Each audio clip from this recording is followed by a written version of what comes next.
نحمده ونستعينه ونستغفره ونؤمن به ونتوكل عليه ونعوذ بالله من شرور أنفسنا ومن سيئات أعمالنا من يهده الله فلا مضل له ومن يضلله فلا هادي له ونشهد أن لا إله إلا الله وحده لا شريك له ونشهد أن محمدا عبده ورسوله أعوذ بالله من الشيطان الرجيم بسم الله الرحمن الرحيم يا أيها الذين آمنوا كتب عليكم الصيام كما كتب على الذين من قبلكم لعلكم تتقون إن الله وملائكته يصلون على النبي يا أيها الذين آمنوا صلوا عليه وسلموا تسليما زمار رطول پجاو باندې الشريف وي اللهم صل على محمد وعلى آل محمد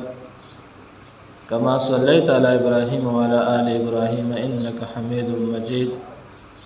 اللهم بارك على محمد وعلى آل محمد كما باركت على إبراهيم وعلى آل إبراهيم إنك حميد مجيد ما تاسو ته د رمضان مبارک د روزو بیان شروع کړو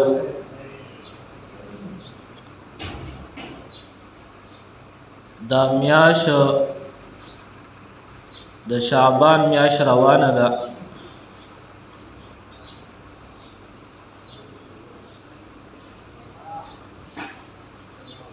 او د شعبان په د میاش کې مونږ د روزو د رمضان د میاشتو د روزو ته عقیدتاً عملاً او اخلاقاً تربیت سره ځان تیارو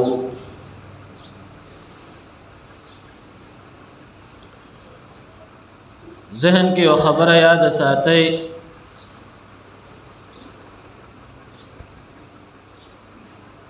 چې ما تاسو ته قرآن کریم کې آیات مبارکه ولستو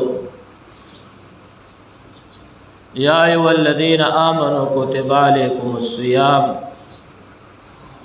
کما کتب علی الذین من قبلکم لعلکم تتقون تیر شوی جماعت المبارک په ورځ باندې ما تاسو ته دې وضاحت کړو چې الله رب العزت په موږ او تاسو باندې د رمضان روزې فرض کړې دي نو یوازې په امت محمدي فرض دي او کنا په مخکې قومونو تیرې شوي دي او کنا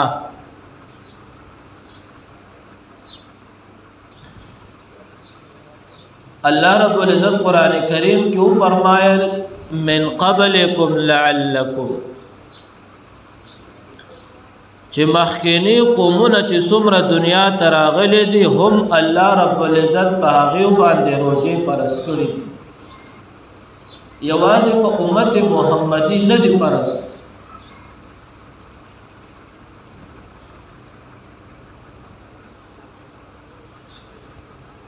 بیا به د دې روزو متعلق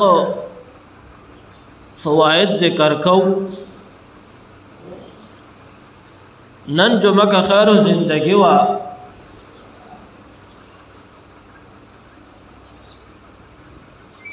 نو دروجو د دریو قسمه اشیاء سره ډېر تعلق دی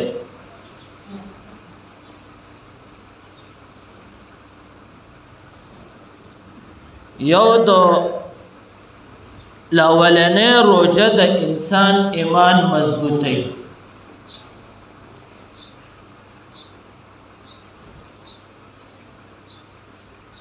او د ایمان د پاره بیا درې شیزونه دي چې هغه ته موږ د ایمان ارکان وایو رکن د دې ایمان سره درې شیزونه لازمي دي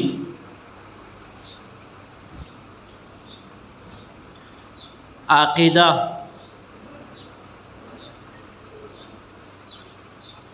دویم نمبر عمل دریم نمبر اخلاق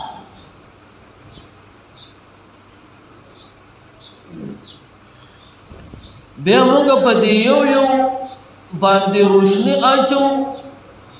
چې د ایمان د درې شیزونه اهم رکن شول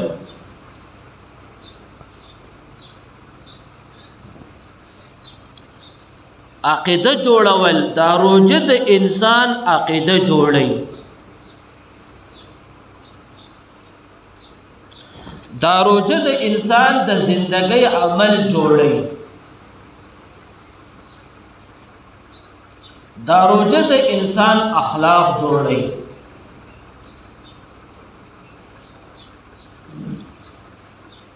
دینن خبرو کې د مالک سوچ او فکر هم کوي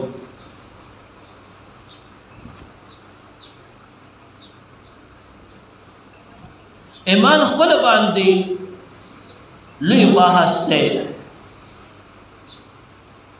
ایمان ستوي د ایمان تعریف د خپل لوی بحث دی دا د دې محل نه دی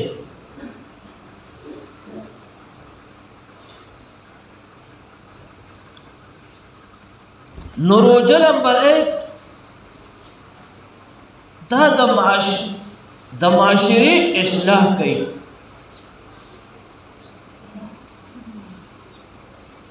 چې د معاشري اصلاح د دې تعلق د معاشري سره دی کله چې د انسان ایمان برابر وي نو د په معاشره کې بهترین ژوند زندگی تیری انسانانو ته او خپل باندې په زندگی کې ټول مخلوقات د الله او د خپل باندې په زندگی کې بهترین ژوند تیری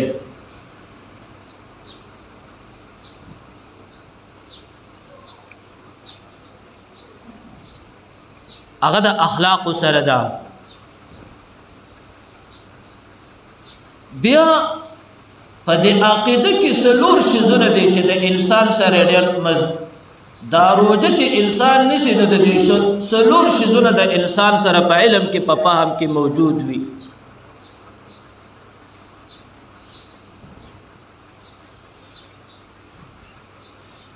یو کوم انسان چې دا روزه نشي نو یو د الله په ذات باندې د یقین وي د الله په ذات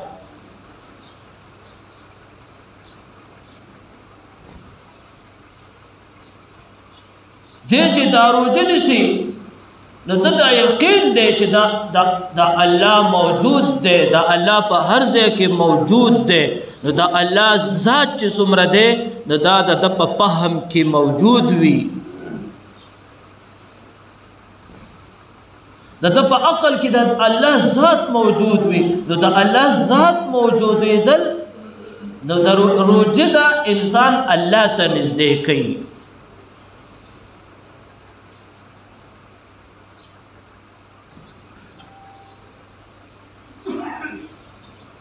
دویم نمبر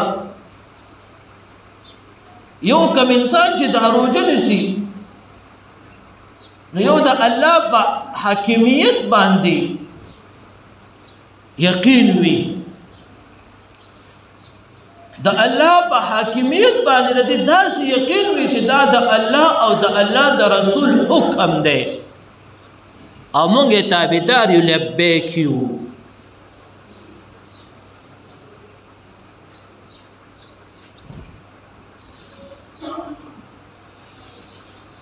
نیو د الله او د الله د رسول د حکم تابعداري ده یقین راشي. نو یو د الله رب دا روجه د انسان د الله د حاکمیت د حکم د الله او د الله د رسول تابعداري ده او یقین مضبوطی.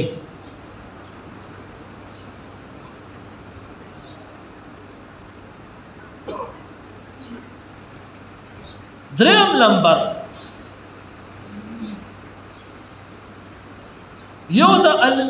دریم نمبر دا دی چې د الله په علم باندې د یقین وي.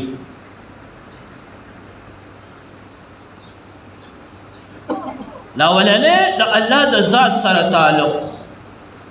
د الله د ذات موجودېدل چې الله شته.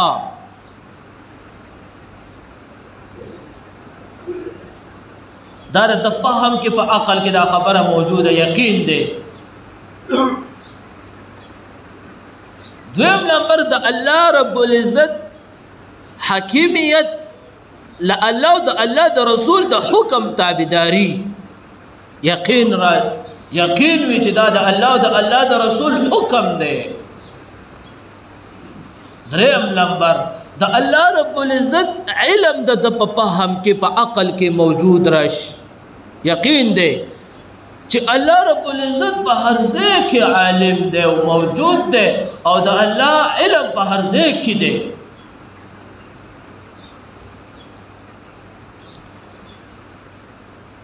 دی چې دا روجه ونیوله،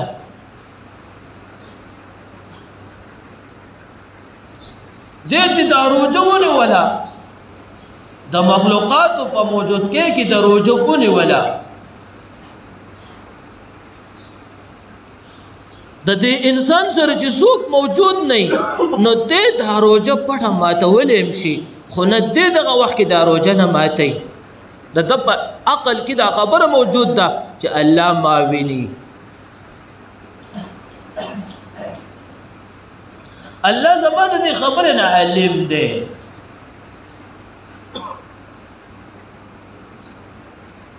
او یو دا روجه د الله سره مکمل پټ راز دی.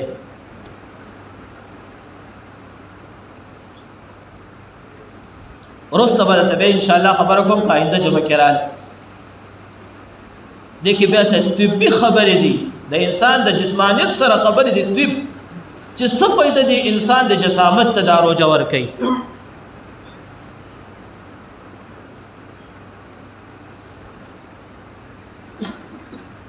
نو یو د الله رب العزت په علمیت باندې د یقین راشي، یقین موجود دی چې د الله عالم دی، د الله علم په ارضه کې موجود دی. نو د چې دا روجه نیولې ده نو دی ځان ساتي، د روجې اهتمام سرته رسوي، ځکه معامله پټه ده. دې پټې اوبه هم څښی شي، روډۍ هم پټه خوړی شي، خو نه د الله په علم د یقین دی چې الله ما ویني او الله ته علم دی.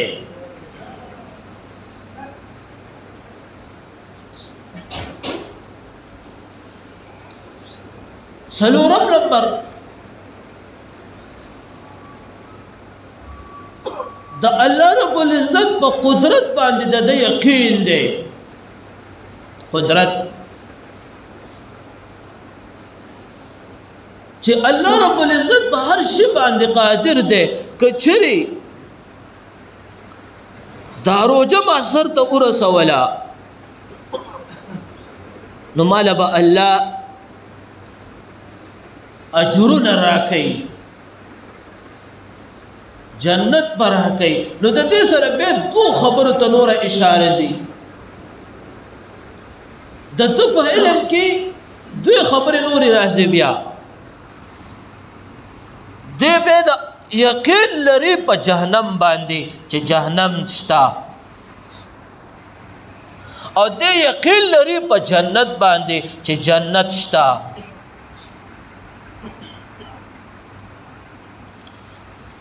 نو دی وخت کې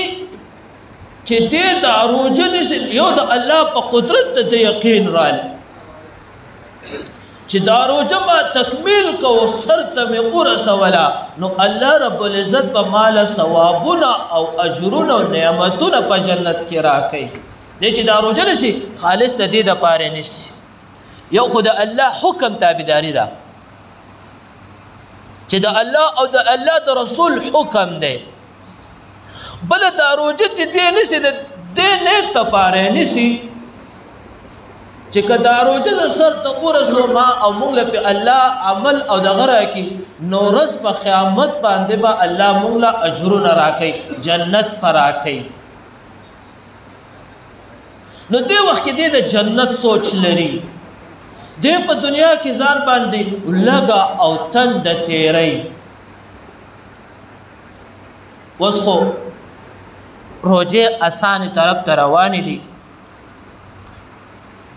خو روژې د ګرمۍ سختې روژې وي. اوس به زه تاسو ته داسې ووایم دا لپسټک نه دی خو هغه موږ وایو هغه بې غیرته مسلمان به ورته ووایو هغه هم اوس دې ته تیار دی چې روژې به ونیسو.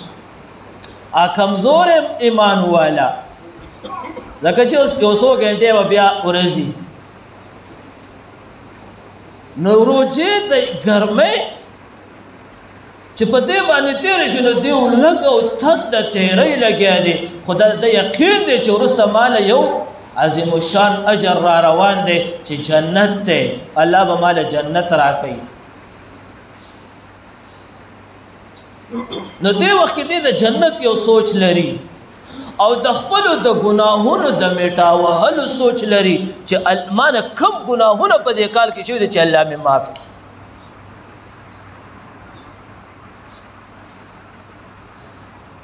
او دې وخت کې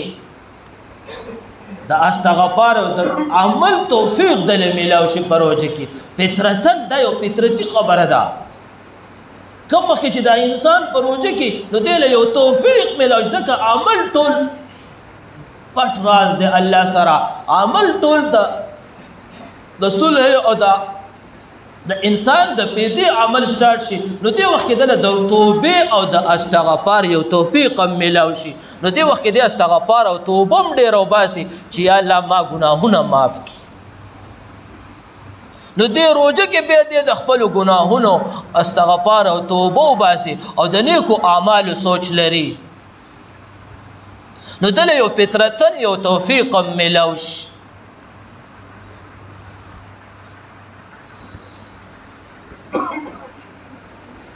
او هغه څوک چې نه نیسي که نه یو خو عذر وي.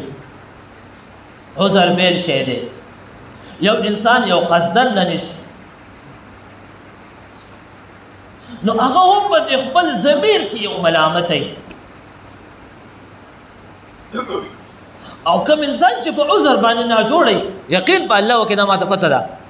ملګري راځي دا سوالونه جوابونه کېږي هغې هم چې کوم دی په خپل ضمیر کې ملامتی چې یاره ټولو مسلمانانو روژه نه ولې زه پکې کوجه یم خو د هغه مجبورین یا د ګردو ناجوړه یا د نور مسله شوګر مرض شو وغیره وغیره نو هغه یو عذر وي خو سخت خفی.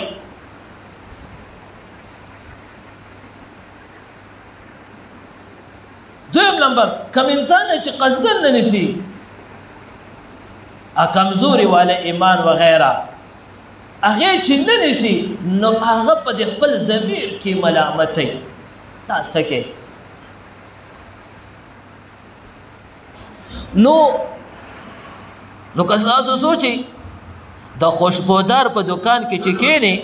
د عطرونو والا په دکان کې نو په تا باندې به د عطرو بوی لګي خامخا به در باندې لګي. نو په رمضان په برکت باندې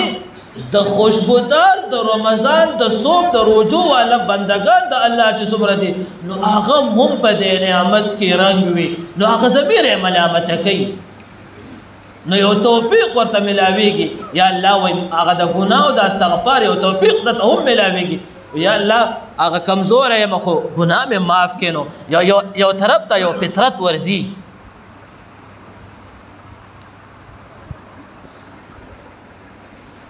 یو دی د الله په قدرت باندې یقین لري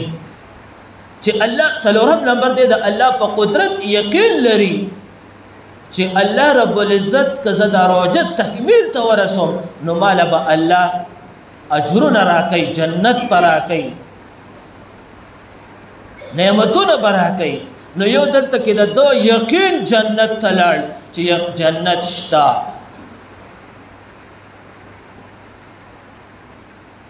دویم نمبر چې که چېرې زه دا روژه تکمیل ته ونه رسوم ماته کم قصدن وغیره نو دی ریږي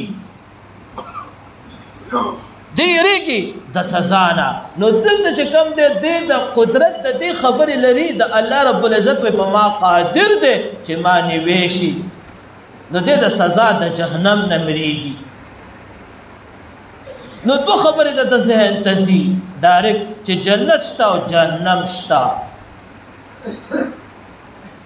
او یو د الله رب العزت قدرت دی تسلیمي چې د الله قدرت دی چې هر وخت کې دی قادر دی معنی ویش نو څلور خبرې په ایمان کې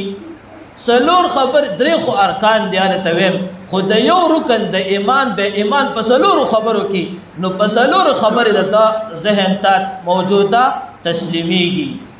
او یقین راځي نو روژه د انسان ایمان مضبوطی یو د الله ذات باندې د یقین دویم نمبر د الله رب العزت حاکمیت باندې د الله او د الله د رسول حکم تابعداري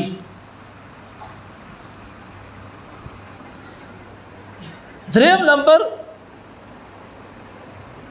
د الله رب العزت په علم باندې د یقین چې الله علم دی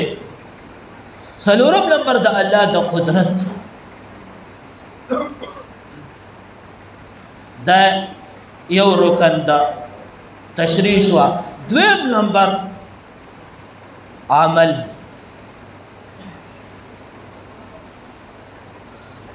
انسان دا موږ تاسو چې روژه نیسو نو دا عمل دی او دا د ایمان حصه ده یو مثال به تاسو له درکم دنیوي تا یو درخت وکرلو یو ګلان دی وکرل نو هغې له به ته اوبه ورکې نو چې اوبه له ته ورکې نو دا تر و تازه تا له ګل هم درکوي تا له میوه هم درکوي تا له خوشبو هم درکوي تا له فواید هم درکوي دغه شانتې دا عمل د روژې د ایمان ته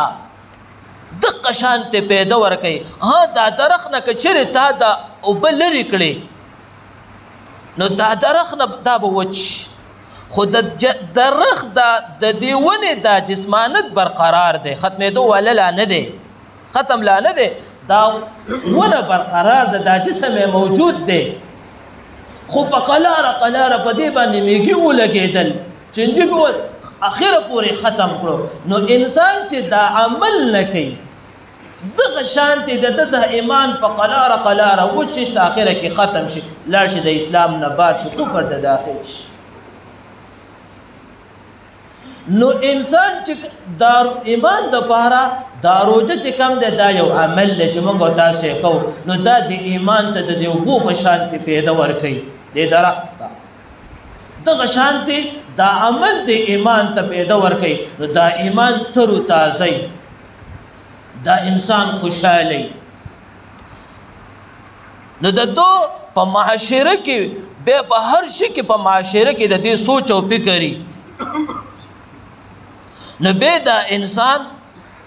صبر کوي د هر شي نه دلته پکې یو پوینټي خبرې د ذهن متوجه کوي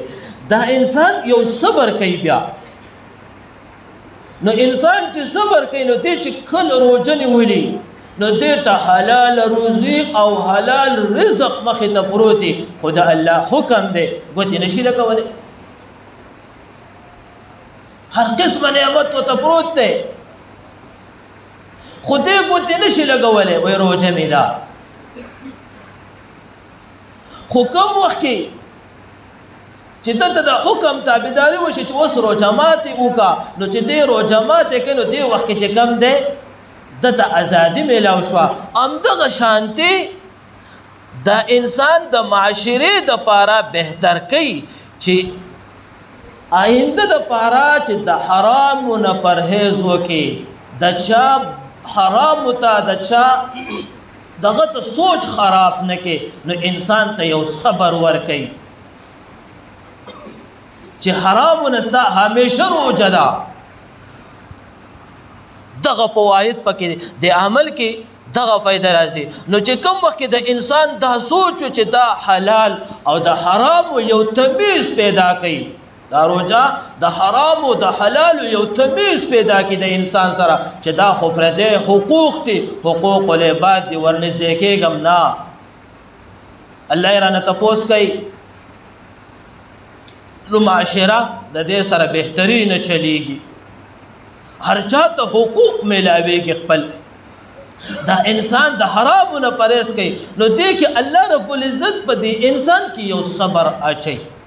او بیا الله رب العزت فرمایي انما یوفى الصابرون اجرهم بغیر حساب. یاد ساتئ چې الله رب العزت نبی صلی الله علیه وسلم د دې روجې اجرونه نه دي ښودلي، د فرضي روجې د نفلي ښودلي دي، خو د فرضي روجې اجرونه نه دي ښودلي د رمضان. ولې؟ ځکه دا معامله پټه ده او پټه معامله د الله سره ده. نو الله رب العزت په دې بنده له په خپله باندې اجر ورکوي. نو الله فرمایلی دي انما یوفى الصابرون اجرهم بغیر حساب. وای دومره اجر به دې بنده له ورکوم چې دې ته به حساب هم معلوم نه، دومره لوی اجر به.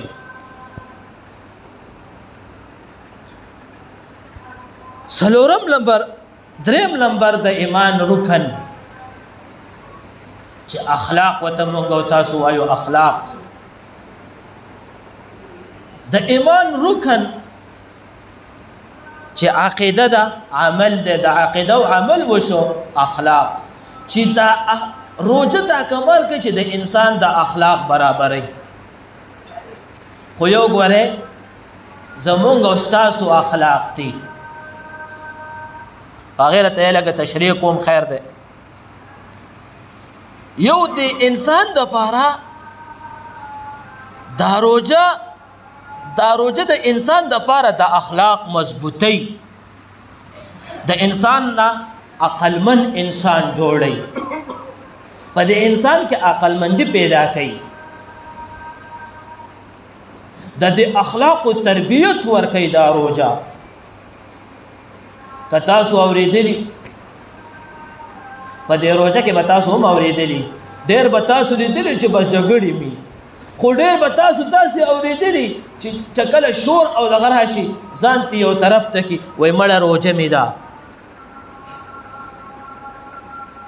په دې باندې د خپل عمل نشم بربادولی، خولۍ نه مې ردې بدې وځي، نو ځان ته یو طرف ته کي. نو دغه شانتې دا روجه د انسان اخلاق مضبوطی او د اخلاقو تربیت ورکوي.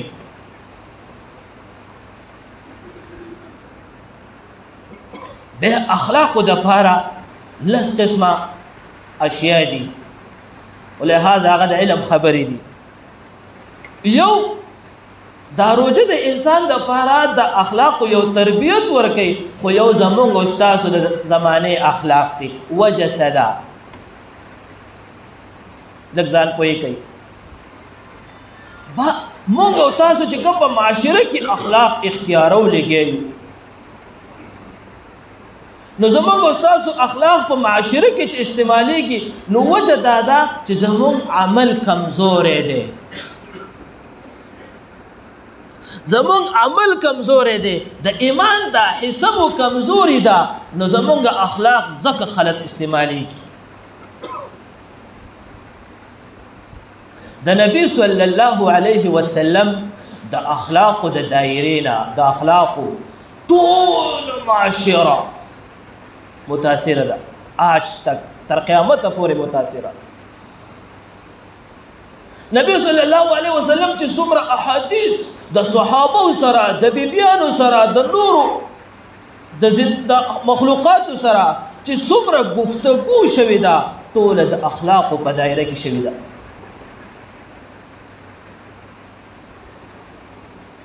ولی د نبی صلی الله علیه وسلم اخو الله رب العزت موږ ته رسول نبی را لېږلی و. بیا د صحابو چې څومره معاملات شوي دي په دې دنیا کې نو نن د صحابو اخلاق ټوله دنیا تسلیموي. چې څومره صحابه دي ټوله دنیا د صحابو اخلاق تسلیموي چې بهترین دا د انسانانو دپاره یو ماډل یو نمونه جوړه ده د صحابو زندگی او د صحابو اخلاق. ولې ایمان کامل و.